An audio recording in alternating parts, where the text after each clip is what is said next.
What is up, Jaboni JJ back here with the late great Kurt. I guess I should stop saying that, right? Late great. I feel like that's Does that mean I'm dead? that's Did I a die? that's a cancel culture thing, right? Like inevitably. I doubt it. But because you're obviously not dead. In the flesh. Kurt, how's it been going the last few days in the tournament? Obviously, it was fun. I'll give my thoughts as well. But what are your thoughts been? Obviously, we're at the Elite Eight finally. Interesting Elite Eight, right? No 1 seeds. Barely any 2 seeds. So should be some fun matchups as well. What's your take so far? It's been an awesome tournament. Once again, man, like when I get the tax thing from DK at the end of the year, I know 75% of it is from March, and that'll be the case again this year. I've had an extremely profitable March, and then every other month I feel like I'm like fighting for life. But yeah, so it's always good to go over March. I've had a couple giant parlay. That's why I'm coming on here. Like I'm not a betting expert. Stevie's been killing it. See, pregame's been crushing. Yeah, but I've hit some monster same games the past 2 days. So I was like, fuck it. Maybe I'll keep the heater going and come on here and talk about it with other people and share it so they can win too. Cause like, I mean, I'll pull it up. I'll let you talk and I'll pull up some of these winners I've had. It's been like 90-1 odds, like 121 odds. And I've hit these like back-to-back days. So yeah, some of the same games have been, I mean, even like today, like I fired on a few of them. I mean, some of them are like just juicy. I don't have the big plus odds that you have. On the ones I fired on, but I'm interested to hear what you did fire on in that regard, because yeah, I mean there's so much options that they're giving you, especially in states where you can in fact fire, right? Because not every state's letting you do it, but yeah, where you can, especially props, it's awesome. And Nate, I haven't picked the winner since Vietnam. Not incorrect, that's for sure. What's up, Ray? Yeezy, CJ2K, the second coming. Much appreciated and looking forward to talking through some of these games. What's up, Backwater? So yeah, I mean, yesterday and well, actually the day before yesterday was great for me. Yesterday, not so great. I definitely was let down by Xavier, but you know, I knew they wouldn't play defense. I mean, if they were going to win the game, it was going to be because they were going to score over 80. But yeah, ultimately, another tough defensive performance for them. Nice to see some of the ones go down. Like even in my brackets, I didn't have these guys even making the Elite Eight. So nice to see Bama go down, Houston go down, and Creighton just been handling their business, right? The Big East teams. I mean, obviously Xavier got here. Creighton, UConn, I'm sure is going to be trendy tonight against the Zags. But as far as, I guess we could just kick it right into the first matchup. But I know you said you got some same game stuff. Kansas State, Florida Atlantic. I'll say this much: Florida Atlantic has played a team like Kansas State. Just bigger. Like I'd argue Memphis is a lot like Kansas State. They're just bigger. They play great defense. They run up and down the court. They have decent guards and then obviously good swing men as well. But in relation to that and the other end, Kansas State has really not seen a team like Florida Atlantic. And remember, like this team's only lost 3 games all year. They've been really good. And I'd argue if Memphis won the game against FAU, Memphis would very likely be in this game anyway. But yeah, in relation to how these two match up, the bet I liked the most, actually, the first half under. And I haven't bet a lot of these first half unders. I feel like they've been trendy, a little too trendy. But they've started to be not as trendy, if you will. Florida Atlantic has had some slow starts to games, and same with Kansas State. We've seen Florida Atlantic pick things up in the second half of the game. Same with Kansas State. I think overall, the pace is going to be pretty frantic of this game.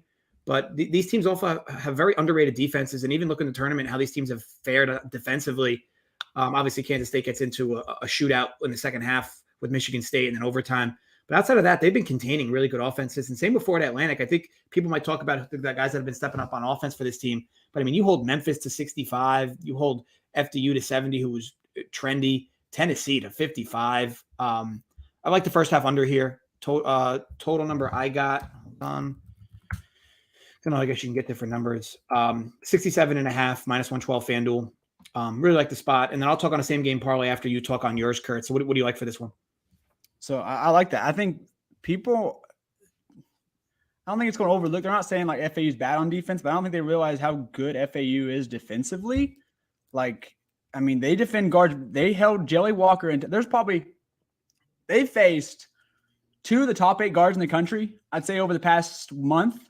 Kendrick Davis, Jelly Walker. Those 2 are easily top 8. I mean, I feel like everyone would agree on that. So it's not like they've not seen stud guards.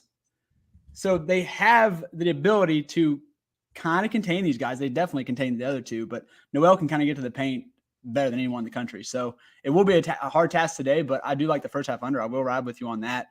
And then another thing I'm targeting is the one way to target this FAU defense. I'm a buddy with Gators who's gone to every single FAU home game. He knows them like the back of his hand. You attack them with athletic bigs, and what I've watched, I actually went back and watched film because I was so bored today. I didn't really have much written content or anything today, so I was just completely diving in. And yeah, Key Johnson, very favorable matchup here, and I think they're going to run him at the 4 instead of the 3 today. They've been their most used lineup. Shout out to Raz, he had me on this. Their most used lineup in the past like 2 weeks or something has been Key at the 3, then David and Gasson, and then Tomlin, the 3-4-5. I think today with matching up with FAU, they'll have Key at the 4 more. So points, rebounds, assists over on all of Key Johnson's stuff. I think he has a great game. I think he smashes all his props. That's the first one I'll give out. I don't want to keep rambling, so I'll let you go before I get into more. I have a lot more for this one, though.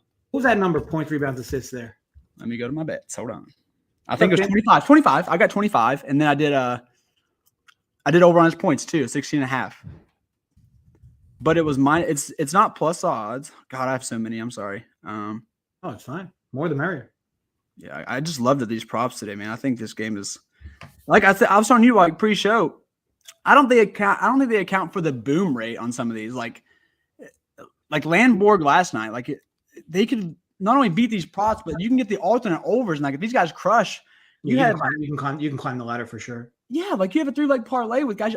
Today, I think Anton Watson has a great game. I think Key Johnson has a great game. Do the alt overs on them and get like plus 200 or something, and it's like pretty. I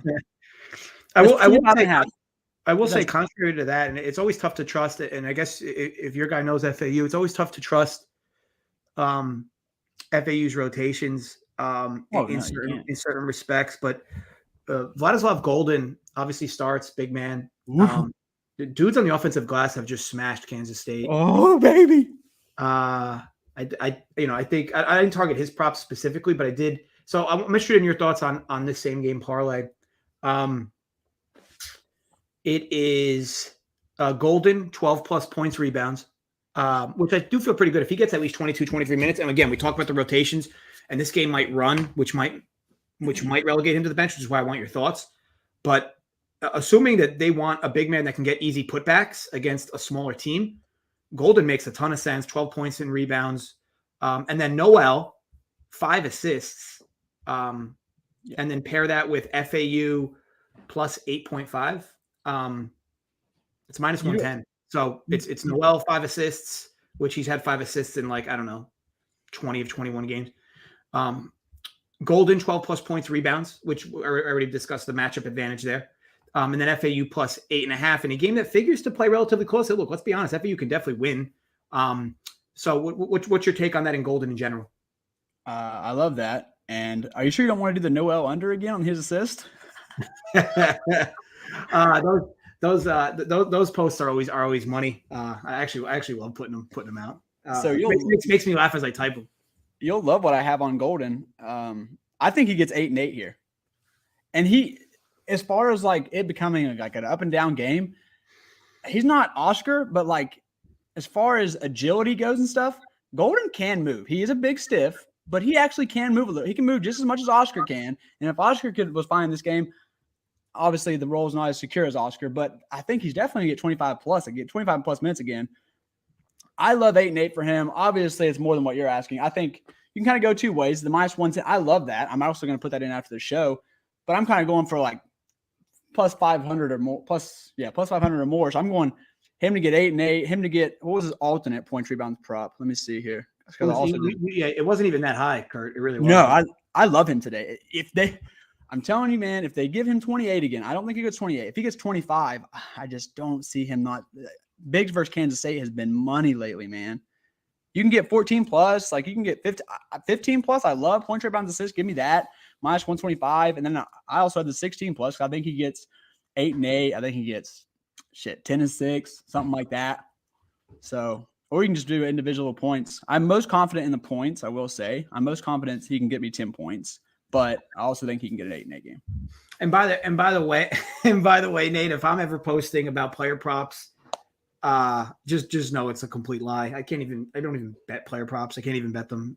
It's basically limit city everywhere. So, but no, I find I always, anytime that kind of shit happens, Kurt, I always love to post. So you were just kidding?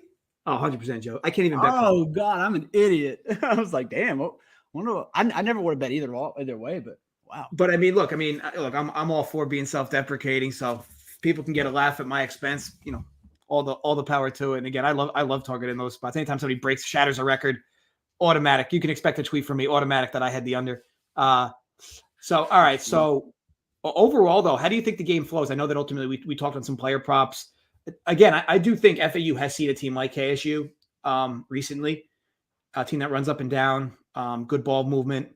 FAU, it is tough. It is tough the ball almost feels like it sticks when you play them defensively, which is interesting, right? Because you wouldn't think a mid-major like that stops ball movement as frequently as they do. But and on the other end, FAU has seen a team like Kansas State. So how do you think it breaks down? I know FAU is a small dog here, which I wish they were 2-3.5 actually. So 1.5 makes it tough because KSU has been a team I felt has been a bit overrated. But this line, it does kind of swing towards, hey, look, Kansas State's not getting as much respect as they've been getting. So what's your approach here? And it seems like everybody's been fading Kansas State throughout. Steam's been going the other way. Michigan State opens a 1.5 dog. They close a 1.5 favorite. While the line's not moving here, I know you're getting a lot of Kansas State money overall, so it doesn't surprise me that the line's staying stagnant, though, if heavy money's on FAU. What's your thoughts on the breakdown of the game? So like the donkey I am, I didn't pull up the line until last night, and I was like, wow, it's almost, not almost, but almost a pick 'em, which is surprising to me. I figured it'd be like 3.5 maybe. But the respect is crazy. I think, we're not sure what happened with Noel's ankle. He could have been playing on adrenaline. He was like helped to the bench, came back, looked fine, went crazy. Stuff can happen. Like it can swell up overnight, shit like that. I could be wrong, but maybe that's into the line a little bit, you think?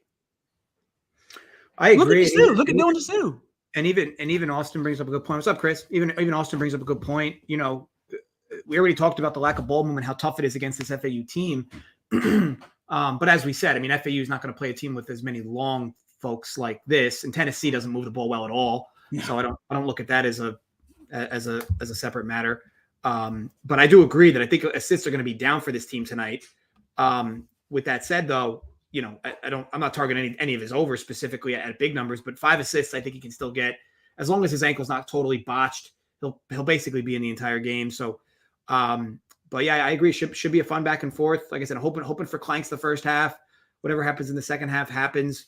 But I do like that call, the under 30.5. And I actually think you could probably wait Austin.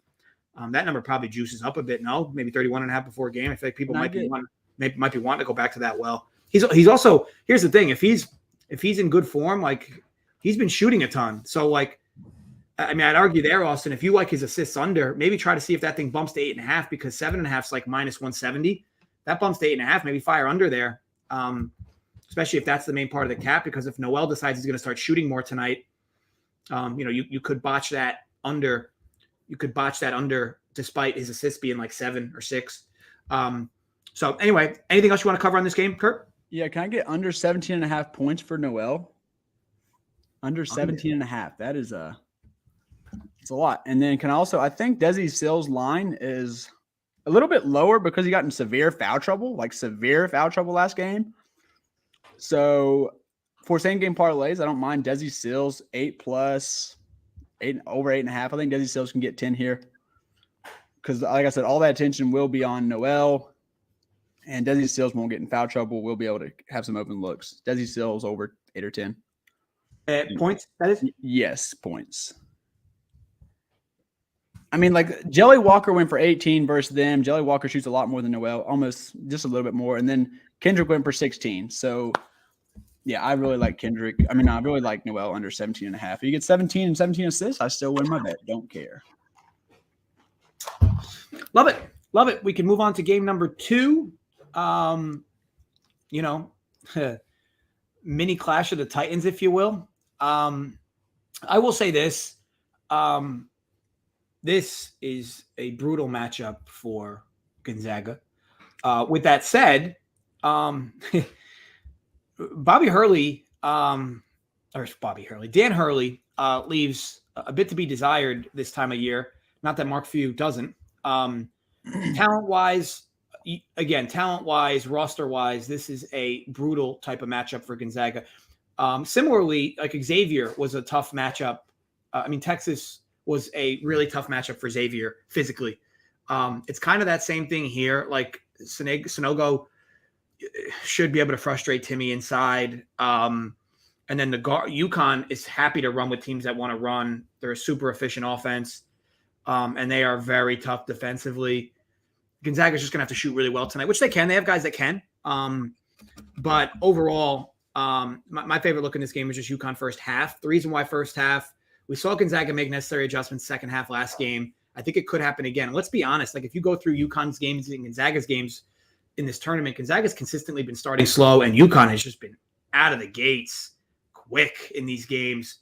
So I think overall, I think UConn should have a lead at the end of the first half. If they blow it or whatever, obviously afterwards I can care less, but hoping that they continue this trend of starting games well, efficiently, and then Gonzaga maybe starts out a little loose as they've been. So we'll see how that goes. But ultimately that was where I fired. First half UConn minus a half point on FanDuel. That was minus 115. Thoughts there, Kurt? And what do you like here for same games or props? I like that. Whenever you and Faxman give me like first half or some shit like that, or I feel like I'm undefeated when I do those. So I will be telling that. I agree with everything you said. Gonzaga started out slow. Mark Few made great halftime adjustments versus UCLA. Or it could have just been the fact that UCLA has no bench and they were legit gas at the end. But all year I have seen UConn come out fast. So these guards are going to be an absolute problem. UConn does not have great guard play. Gonzaga doesn't. And UConn has three guards that, you got Andre can do it all. Newton can do it all. And then Hawkins is, if he's back to scoring like I think he is, he even admitted that the Vegas version of Hawkins was going to be different. And we saw that game one. I talked about it on the video. I did a same game parlay for a video, and it was 10-1 odds. And the only thing that kept us there was Alex Caravan didn't hit 1-3 for us. The guy has attempted 1-3 all year. Didn't even attempt one in the game. He's a 41% shooter. So that was hurt. I'm going to, out of pain, I'm going to go back and do 2+3s here today just so I don't tilt my face off if he's making like a lot. But yeah, I will say Andre Jackson, points, rebounds, assists, been money all year. We'll continue to do that. It's just not adjusted for how many minutes he's playing right now, I don't think. And then Hawkins, I don't think the points are also adjusted. He had a bad first two rounds. I think he likes this arena more. The guy's a bucket. Give me Hawkins to score for the same game parlays, 15+. I like that. And then I'll let you take it over. I got some more later for the Gonzaga. Yeah, I want to be clear. Like, if this game's close at half, like, I'm definitely betting Gonzaga money line. Really? My concern was that this game might not be that close in the first half. I think over four, like, to me, it's more or less, you're probably going to know relatively early if Gonzaga can at least hang around with this team. I'm not saying they won't, but like, they're going to have to make shots against this team. Like, you're not, like, you beat UConn tonight. This isn't going to be a 57, 54, type game. They're going to have to make shots. And the problem with Gonzaga this year, which is why they haven't had as good a year as they've had in past, is because of their defense, right? UConn should be able to exploit that in many ways. But if Gonzaga is making shots, this will definitely be a fun back and forth. And I think overall, I would prefer to have a Zaga ticket if this game's close late, especially when you talk about the momentum riding from their last win. UConn hasn't even really been challenged in this tournament, especially late in games. First halves, they've been a little close in some games, and then they've just blown the doors open in the second halves of some games. Gonzaga's a tough team to pull away from in the second half. So, yeah, ultimately, we'll see how it goes. Gonzaga's leading at the half, though. I'm just going to stay away from the game entirely. But overall, for a same game parlay that I liked in this game, Drew Timme is likely going to have the luxurious opportunity to guard Sonogo, at least in some capacity, this game. And that is just a complete mismatch. I also like his usage recently. He's been shooting a ton. Granted, all his stuff is around the rim anyway, but he's been shooting a ton. And to me, a same game parlay, 15+ points, rebounds, Sonogo. Drew Timme, 2 assists And Gonzaga plus 11.5 is minus 110 collected together. Drew Timme has had 2 assists practically every single game this season. I don't think people realize he leads this team in assists per game. He is, and you saw it on display a few days ago. He is a great passer, not just a great passer. And granted, he has a ton of defensive liabilities, which is why he's not likely going to be much in the NBA unless he becomes just a prolific scorer offensively, which we've seen it in these games. He's good offensively. This is going to be a tough test for him, though. This is going to feel like an NBA test for him going up against Sanogo inside. But we'll see how that translates. But regardless, I think you're going to get a few occasional, maybe swing double team-ish. And Drew Timme just kicks out for guys that could be open for shots. And you also see them run the offense around him as well. So with all that said, I like that parlay combined together. Sanogo, 15 points, rebounds. He could score 15 points alone, forget the rebounds. Timme, 2 assists, and then Gonzaga just to keep this relatively close at plus 11.5. I don't disagree with you, Steve. UConn could destroy this team. But man, you just don't see the Zags. The Zags get blown out of many games. They're well coached. They have good talent. We'll see, though. I do agree. There is quite a talent gap there. But we have seen teams in this tournament with huge talent gaps go down, probably more than we can remember. So anyway, that's what I like. Kurt, what about you? What's some same game stuff? I like Sanogo over 7.5 boards. Him playing max minutes again. He lost a lot of minutes due to the blowout. I think he easily grabs 8 boards here. And then on the other side, I like the matchup for Watson. I mean, no, it's a good scene. Oh, hell yeah, Steve.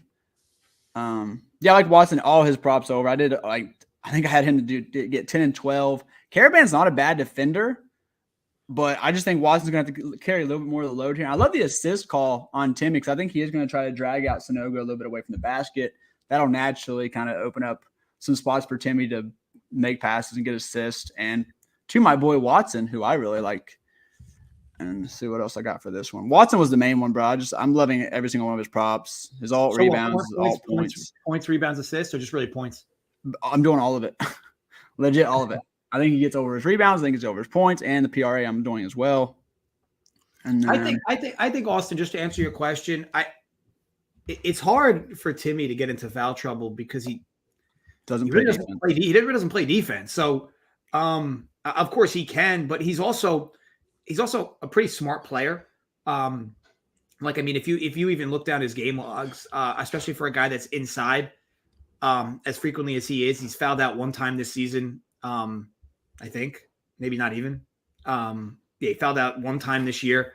And I just can't envision. This is why I like the Sanogo stuff. Like I just can't even imagine he's gonna put up any of a fight against Sanogo. But we've seen crazier things happen on the other end. Yeah, Timmy's crafty enough to get Sanogo into foul trouble in theory. But there's just such a length advantage there that you would just let him go. Like if he gets 2 or something, he'll legit just olay him. Man. That's what I mean too. Like these players are so important to the game on both sides that it's like we saw it with Brandon Miller yesterday. Now Brandon Miller, of course, had a bad game, but like you heard Nate Oates at like the under 12, like, hey, Miller's got 2 fouls. When's he coming back in? Right now.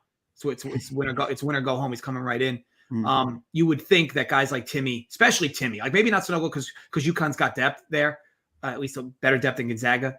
Timme, I just can't imagine spends a lot of time on the bench, even if he's in foul trouble. He just won't play defense, which he's not doing anyway. So I think it should be fine. So either way, and I agree. And Steve brings up a good point too. Yeah, I mean, just low foul rates in general. So yeah, Kurt, anything else you want to add on this game? Man, looking at my props, it was just legitimately all Watson, Sanogo. I got Carabin. Look, this is not – I don't want to give this the play I'm, like, really sold on, but out of the fact that I missed it the other day because he didn't fucking attempt one, I'm doing Carabin to make 2 plus 3s at plus 140. You don't have to tell. Don't tell, actually. Just let me hit it because he owes me money from the other night. Now, you would know more about him specifically. Like, typically, how many – because he's a good shooter. How many threes is he firing up a game? Like – 3, 4, 5 usually. He's a spot up shooter, and he's a 41% shooter. So like, 2 for 4. He didn't shoot one the other night. It was it felt to me. It's the first time all year he's not attempted one. He has such a pretty shot too, but he won't force anything. He'll legit only take open looks, and the kickouts weren't coming from Sanogo. With a K. Whoops. Now he doesn't start. Oh, he does start. Yeah, he starts. So do they just rotate his minutes? No, he usually plays. I mean, he gets pulled in blowouts with everyone else, but he'll get 30, mid-30s. Yeah, I like that. I like that look. And yeah, I mean, he's Fuck him for not shooting one. 41% 3-point shooter, and Gonzaga will definitely. I mean, look at this guy. Didn't attempt one last game. Then before that, 1 of 3, 2 of 4, 2 for 2, 2 of 4, 2 of 4, 2 of 4, 0 for 3, 2 of 4, 1 of 2, 1 of 3, 3 of 4, 3 of 7. Like, holy macaroni. I wonder, and I guess it's not a bad idea to do this on the show while we're here. Like, I wonder, like, what if I just added that to the parlay I just bet? I wonder if that, not even the 2+, even if I just added 1. I mean, so Steve has got me to, and these are more NBA things. So this is just one because I know Caravan owes me. This is the only 3-prop I'm messing with today. But Steve, if UConn scores 80, man, Caravan backs 2 of these threes plus 140. I know you hate him, and I've actually started to hate him too. But if Sanogo kicks him out, man, this guy's gonna knock him down. His shot's so. I can't believe he didn't attempt one. What a cuck. He had a good game though. He had a really good game. Like he crashed the glass, got a bunch of offensive boards, cut, awesome, good slashing game for him. And they're gonna try to give all the help Timmy can get inside. Like that's what I'm saying. So they double Sanogo, kick it out. I do really like that look. I just got to find it because it looks like DraftKings is not letting me do. You can add one. Oh, I got to do. Let me do same game, Paul. Actually, yeah. Hold on. Same game, Paul. I bet you they'll let me do 1-3. No better time to build these than here. Oh yeah. So 1+. So it's only minus 330. Kurt. Exactly. Like, yeah, they were up. That's another thing. Steve said that they were up 30. But even the first half, he had a couple of times where he could have shot it, but the guy was closing out. He's like, "Now I'll just pass it," and they got a better look. But Steve was right. If that game's close, he probably does hit one. I mean, so yeah, I'm gonna add this and see what this pays in addition to what I already fired. Hold on, let me just see what this looks like. So stat combos, Sanogo, points, rebounds, 15. And then what I have, Drew Timmy assists, right? So Drew Timmy, 2 assists. And then the Zags. Oh, this should pay like plus 140, actually. Baby. And Zags plus 11.5, plus 120. Yeah, so actually it moves the line 30 cents, just adding him to make 1 3-pointer. I really like that. So yeah, definitely fire in there. I might even add it to the sheet as a half unit play.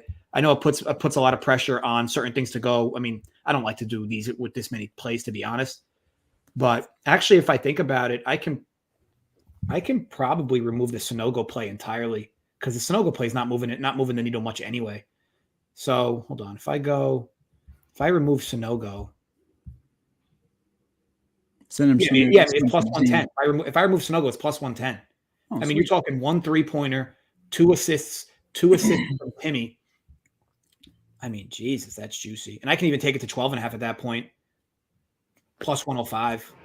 Yeah, I mean, guys, I'll be honest. Like, I really like that. And you bring up a good point that he's going to get shots up today. Zags plus 12.5. And look, if you like, here's the thing. The good part with that parlay in general is if you like UConn more, like you have wiggle room because you can instead take UConn plus 7.5 if you want. Pays the same price if you like UConn more. I just like the idea of getting 12.5 with Zags instead of getting 7.5 with UConn. But to Steve's point, man, it would be tough to imagine UConn losing this game by more than 8. I do like that. Actually, I might like this more. I might also fire on this separately just to avoid the Sanogo needing. But think about it, 15 rebounds and points together. Like, man, it'd be tough to imagine he'd have to get hurt more than likely, right? Or just literally be in foul trouble hell all game. Who, Timmy? Yeah. I was talking Sanogo at the 15 points and rebounds together. You just gonna keep it? Well, I was gonna leave it out. I replaced it with the Caravan 3-pointers, and now the bet's plus 105, and I was able to get an extra point with Gonzaga. I may make that as an additional bet myself. It's just a matter of how I want to combine it, but I really like that. I mean, 2 assists from Timmy, 1 3 from Caravan, and catching 12.5 with the Zags. You can even bet both, where bet UConn plus 7.5 with the same 2. Give yourself a 20-point middle. And in reality, you're still just rooting for 2 assists and 1 3 from Caravan. Can I? And then you have a 20-point middle. What's UConn's team total? I don't mind that either. What's UConn's team total? Let me see. I wonder if you can get inverted team totals with them, with doing same games. Let me see. Do they let That's you? a good question. Oh, they are. They do what you bet inverted totals. So you can bet UConn. Stevie, if you like these team totals, I mean, UConn over 67.5 points. I tell you what, if they don't score 67, if they don't score 68 tonight, I mean, they're losing anyway. So that's not crazy. Where you just kind of keep adding to it. I agree with you, Kurt. The more I look through these combos, like, man, They're too low. Some of these are crazy. I'm telling you, I've been fucking smashing them.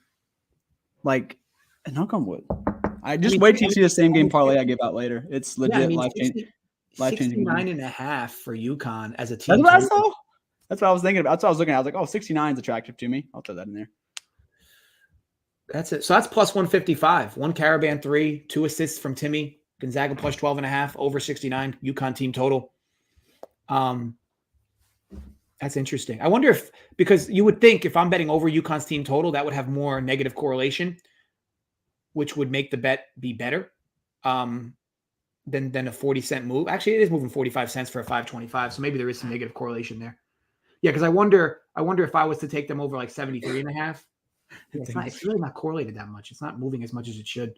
Stevie said if they don't score 68, I'm swan diving out of my 14th floor window. Yeah, I mean, Zaga gives up 70 to everybody. They're not going to give up 70 to a high-profile offense like UConn. I mean, like, we've seen crazier things happen, but I'm going to do an irresponsible amount of same-game parlays today. After the end of the show, I don't know how, but I'm giving out a life-changing one. Right now? No, whenever, like right at the end of the show. It's not a crazy bet. Oh, I'll tell you this. We're basically at the end, Kurt, so bombs away. All right, guys, here we go. Get out your pens and paper because this is a long one. But like I said, this is fun money, dude. Like, I don't expect to win this, but I came pretty fucking close. All right. It's a parlay of 2 same-game parlays. Starting off in the FAU game, we got Vlad Golden Showers, 10-plus points. Desi Seals, 8-plus points. Marquise Noel, under 17.5 points. Hold on. Who was the one after Golden? Desi Seals, 8-plus points. Damn right. Steve. Okay. Marquise Noel, under 17.5 points. Vlad Golden, over 6.5 rebounds. Okay. Elijah Martin, 18-plus points, rebounds, assists. He's been kind of quiet this tournament. I think he has a good game. I do like that call, too. And then 18 points? Yeah, 18-plus points, rebounds, assists. That's not asking much. Key Johnson, 25-plus points, rebounds, assists. 25? Yeah, 25-plus. Okay. Over 40.5. Over 40.5 what? Total points. Over 40.5 total points for who? Oh, like the game total, sorry. But 40, though. You said 40? Oh, 140. Oh, 140. Okay. 140.5. Yeah. Over 140.5 game total. Okay. Stevie, he'll have 17 points, 17 assists, so we're good. And then FAU plus 7.5. Okay. That's got to pay like a lottery number. So this one's not as big. That first one was 8. This is only 6 for the next game.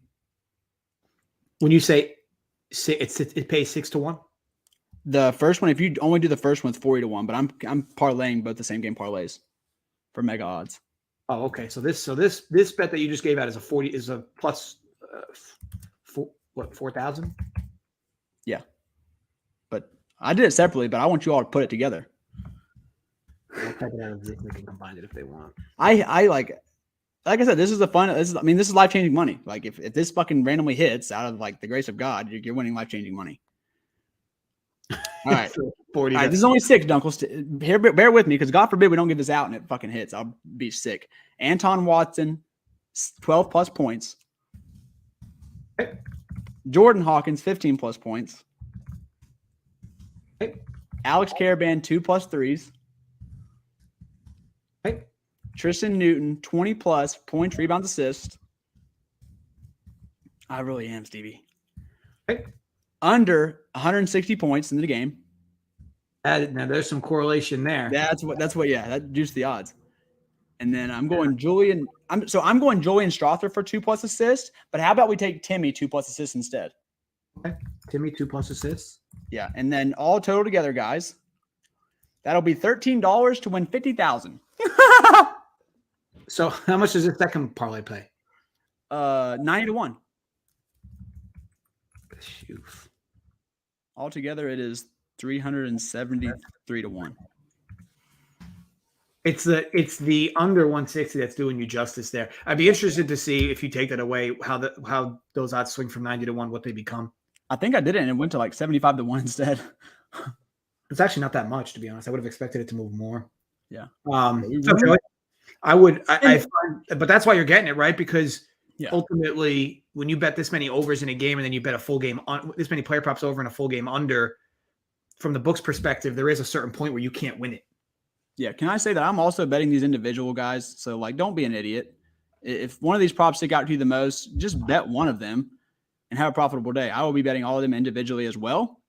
I think I will at least go 60%. I like them a lot. I think there's some of them are soft. So don't just do giant parlays like an idiot today. Kind of leave yourself some room to be profitable. Fair. All right. So there you have it. If you want to take some big risks, or not even big risks, if you want some high upside with low risk, Kirk gave you some interesting ones that you could even combine for a massive payout. Obviously, if they hit.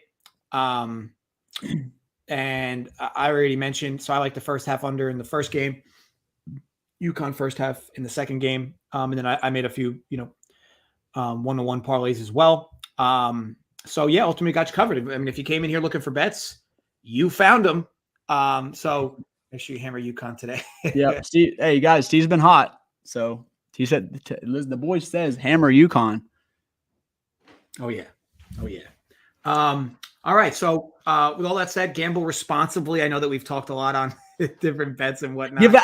Give out a 373 to 1 same game parlay. Gamble responsibly though. At least you don't have to invest much money, right? Oh, I mean, that's true. Yeah. So ultimately, stay safe, folks. Enjoy the games tonight. There's also a fun tournament in tennis going on in Miami, so enjoy that. A little fun NASCAR race as well before tomorrow's big race. But look, all that said, run pure. I'll see you guys tomorrow talking more college basketball with Holden, and then more NASCAR with the boys on that end, Coop and Jason. Until then, run pure.